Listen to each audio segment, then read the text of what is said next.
Zelensky admite pela primeira vez que pode sim negociar com os russos sem colocar a Crimeia como ponto de inflexão. A gente tem inclusive o Dmytro Kuleba em visita à Índia, garantindo que há uma predisposição, vamos colocar assim, dos ucranianos em negociarem com Putin depois de uma cúpula que vai rolar na Suíça. Será que os ucranianos então estão mudando de posição? Estamos finalmente, pessoal, perto da paz? Para finalizar, falar um pouquinho também sobre a rejeição a uma proposta que Israel fez de uma coalizão de militares árabes para dominar a faixa de Gaza. Por que será que os palestinos não gostaram, hein? Se vocês querem entender um pouco mais sobre esses assuntos, e muito mais também sobre geografia, geopolítica, atualidades, política, polêmicas, enfim. Tudo para você se manter sempre bem atualizado. Já se inscreve no canal, deixa seu like, compartilha esse vídeo, que o professor Ricardo conta muito com a sua ajuda. Belezinha? Para quem não me segue no Instagram, @prof_Ricardo Marcílio. E caso você queira contribuir financeiramente aqui pro canal, seja membro, pessoal, que isso apoia bastante, tá? Ou faça uma eventual contribuição via chave Pix. Se você não puder, se você não quiser, seu like e engajamento já tá sensacional. Tamo junto? Então bora lá pro vídeo, pessoal, que tem assunto bem importante aí pra gente tratar. Primeira coisa, tá? Antes de a gente começar, hoje eu vou falar de um assunto mais específico e não passar um resumo de notícias. Deixa aí nos comentários, tá? Se vocês preferem mais vídeos com notícias únicas ou resumão diário que eu faço pra vocês. Deixa aí que eu quero saber a opinião de vocês, tá bom? Então bora lá pro vídeo, ó. Seguinte, a gente teve, pessoal, uma notícia bem importante relacionada. Até compartilhei com vocês ontem uma entrevista que o Zelensky deu para a mídia norte-americana, colocando que ele precisa dos mísseis ATACMS, mísseis de longa distância dos Estados Unidos, e que, inclusive, se não tiver mais ajuda dos Estados Unidos, como ela não está vindo por brigas políticas dos Estados Unidos, a Ucrânia vai ser obrigado a mas reduzir a sua frente de batalha. E como que os ucranianos vão conseguir fazer isso, já que eles não têm homens, não têm equipamentos, não têm munições? Eles vão ser obrigados a recuar e deixar com que uma série de cidades importantes sejam dominadas pela Rússia. O próprio Elon Musk, por exemplo, ou Elon Musk, né? Ele deu uma entrevista colocando que o Zelensky está errado e que era meio previsível que sem ajuda ocidental e com o tamanho da economia, da parte militar, dos equipamentos russos comparado com os ucranianos, era natural que a Ucrânia fosse tendo derrotas. Então o Elon Musk colocou que o Zelensky errou em não negociar antes com os russos. Eu diria, pessoal, que mesmo com a ajuda que a União Europeia deu, principalmente para infraestrutura, não de aspectos militares, com as ameaças da França, da República Tcheca, dos países bálticos, do Canadá, da própria Polônia, de colocar tropas na Ucrânia, o que a gente vem percebendo é uma consecutiva retomada de territórios por parte dos russos. A Ucrânia, ela consegue sim alguns pontos interessantes atacando infraestrutura, principalmente, né, de refino de petróleo, a produção de combustível, que é uma das principais fontes dos russos, e também com seus drones marítimos, atacando a frota marítima russa, principalmente ali próximo de Sevastopol, na península da Crimeia. Mas via de regra, o que a gente percebe é que foi uma contraofensiva fracassada e com a Rússia prometendo convocar mais 2 novos exércitos, uma série de brigadas para um futuro próximo, a perspectiva para a Ucrânia não é boa. E isso está fazendo com que as declarações elas comecem a mudar. O próprio Zelensky, por exemplo, ele tinha colocado que uma das condições para princípio de negociação era fazer com que a Rússia admitisse tirar todas as tropas do território ucraniano e retomasse as fronteiras como eram em 1991, ou seja, após fim da União Soviética.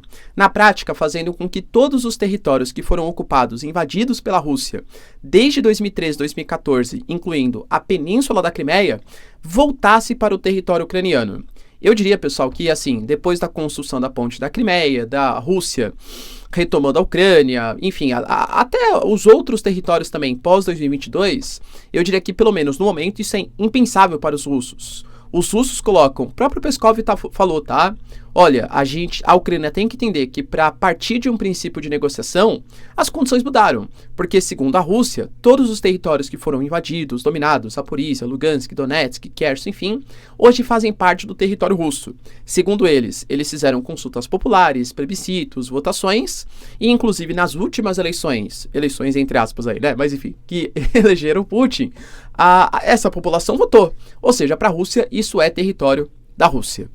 O Zelensky, na entrevista, ele falou que ele realmente percebe que ele precisa negociar. Ele falou, olha, a gente não tem a pretensão de retomar todos os territórios por vias militares. A gente aceita fazer um princípio de negociação.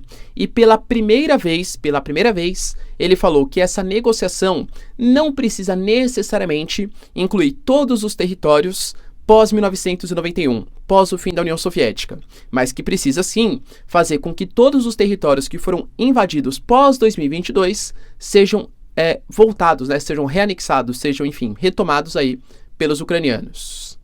Professor, vamos pensar, né? Ele não falou isso publicamente, tá? Mas ele deixou bastante a entender. O que ele está falando é que se pode, não necessariamente pós-1991, mas principalmente pós-2022, ele praticamente está falando que abrir mão da Crimeia, porque a Crimeia é o único território mais importante que a Rússia dominou antes de 2022 e pós-1991. Ou seja, para princípio de negociação, aparentemente ele aceita ceder a Crimeia. Só que ele falou que isso ainda tem que passar por uma negociação numa cúpula de paz que vai ser formulada com Zelensky e uma série de outros líderes ocidentais em Berna, na Suíça. A gente teve, por exemplo, o Kuleba, que é outro responsável pela Ucrânia, falando, pessoal, que ele pode se envolver sim com Moscou, mas somente após a cúpula da Suíça. Ele, inclusive, prega que a fórmula da paz do Zelensky tem que ser colocada para votação, isso quando ele estava numa cúpula com a Índia, tá? O Kuleba, ele visitou na segunda-feira, agora que passou, né? O Narendra Modi, a Índia, lembrando que é um país que consegue fazer mais ou menos esse meio campo, né? A Índia é um país que faz parte dos BRICS, a Índia é um país que é um país emergente, que deseja fazer parte do Conselho de Segurança Permanente da ONU. Eu sempre falo que os países mais neutros, mais geopoliticamente favoráveis nessa situação é Brasil, Índia e Turquia. O Brasil, por algumas declarações, acaba se aliando a um dos lados, a Turquia também. A Índia é o que consegue se manter tanto mais benquisto pelo lado russo e BRICS da força, quanto pelo lado ocidental também. E o Kuleba falou sobre isso. Olha, a gente precisa fazer uma cúpula de negociação e a Índia pode ser uma voz importante do chamado Sul Global, uma forma importante para conseguir aproximar a Ucrânia dos anseios dos BRICS e dos países mais orientais. Inclusive ele falou, olha, se a Índia apoiar a paz, eu apoio que outros países também o farão. A Índia é um país que deseja fazer parte do Conselho de Segurança Permanente da ONU. Ou seja, o que a Ucrânia vem mostrando, tanto com o Kuleba quanto com o Zelensky, quanto outras declarações, que está um pouco mais predisposta a fazer a paz, inclusive cedendo até a Crimeia para essa negociação. Isso, claro, pessoal, sempre coloquei para vocês, né? Professor, você acha que existe algum tipo de chance de acabar a guerra Rússia e Ucrânia? E eu sempre disse para vocês que não, porque tanto Ucrânia quanto Rússia percebem que podem vencer, ou percebiam que poderiam vencer. Se a Ucrânia começa a falar em já ceder pelo menos uma parte do território, é porque, aparentemente, há uma predisposição de aceitar que não vai conseguir retomar todos os territórios que foram invadidos pelos russos. E aqui, de novo, tá, pessoal? Não é uma torcida, é uma análise geopolítica. A minha discussão, ela foge muito da moral e da ética, né? Uma análise, não que não seja moral e ética, não é isso. Mas ela pensa muito mais nas questões geopolíticas. Tem canal aí, pessoal, que é impressionante, né? A Rússia tá com míssil na Ucrânia. A Ucrânia se deixou ser atacada para gastar a artilharia dos... Ou então, né, a Ucrânia vai lá e ataca os drones e afunda, por exemplo, navios da frota marítima russa. Na verdade, foi uma tática dos russos para os ucranianos se sentir, sabe, quase um xadrez 3D assim, só para defender as suas posições. É a pós-verdade alguns canais, né? Ou seja, eles mais tentam utilizar a informação porque confirma a ideia deles do que exatamente analisar a notícia em toda a sua veracidade. Então, claro que eu também, né, não sou totalmente isento, nem existe isso, mas eu tento buscar a maior realidade das informações. Na minha concepção, com o que vem aparecendo, a Ucrânia está demonstrando uma certa predisposição à negociação, porque não confia muito mais na ajuda dos Estados Unidos e na retomada militar dos territórios. O que você pensa sobre o assunto? A Ucrânia deve negociar e aceitar ceder a Crimeia? Deixa aí nos comentários. Lembrando, pessoal, que a Maria Zakharova, ela falou que essa mudança de opinião do Zelensky demonstra um certo desespero, até fez uma piadinha, né? Ah, é porque vai ter eleição na Ucrânia. Não, na verdade não vai ter eleição, né? Ela fez uma piadinha porque o Zelensky, ele cancelou as eleições porque está em lei marcial, já que o país está em guerra. Falou que não há aumento de eleições. Mas, segundo ela, é uma tentativa do Zelensky mostrar uma certa... aumentar sua popularidade frente aos ucranianos, visto que as perdas humanas estão bastante significativas. Outro ponto, pessoal, importante está acerca da proposta que Israel tinha feito, pelo menos o Galan, que é o responsável pela defesa do país, de fazer uma espécie de coalizão árabe de alguns países, tá? Com a anuência, claro, dos Estados Unidos e de Israel, para fazer a ocupação militar em Gaza, principalmente para a chegada de ajuda humanitária e para domínio do porto que está sendo construído pelos Estados Unidos.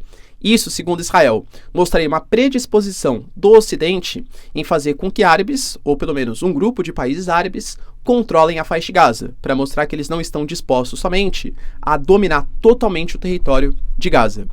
Eu falei para vocês que eu não vejo isso como uma proposta de Israel e sim como uma proposta do Galan.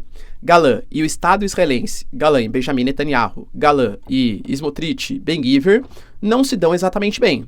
O Galan foi até afastado recentemente da cúpula ali, né, do ministério, por exemplo, de Israel, mas ele foi obrigado a voltar. Na verdade, né, a população pressionou o Benjamin Netanyahu para ele voltar, muito mais por conta da alta popularidade dele, mas que ele é um cara assim que concorda com todos os pensamentos do atual governo Benjamin Netanyahu, não é.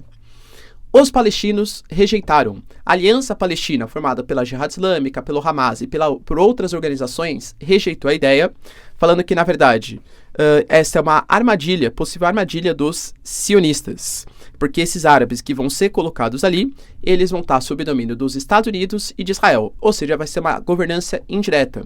Eles colocaram, inclusive, que existem muitos árabes que, por recursos financeiros e parcerias geopolíticas, aceitam se submeter ao Ocidente. E possivelmente serão esses árabes que serão colocados para dominar a faixa de Gaza. Ou seja, os palestinos não aceitaram a proposta israelense. Fizeram certo os palestinos?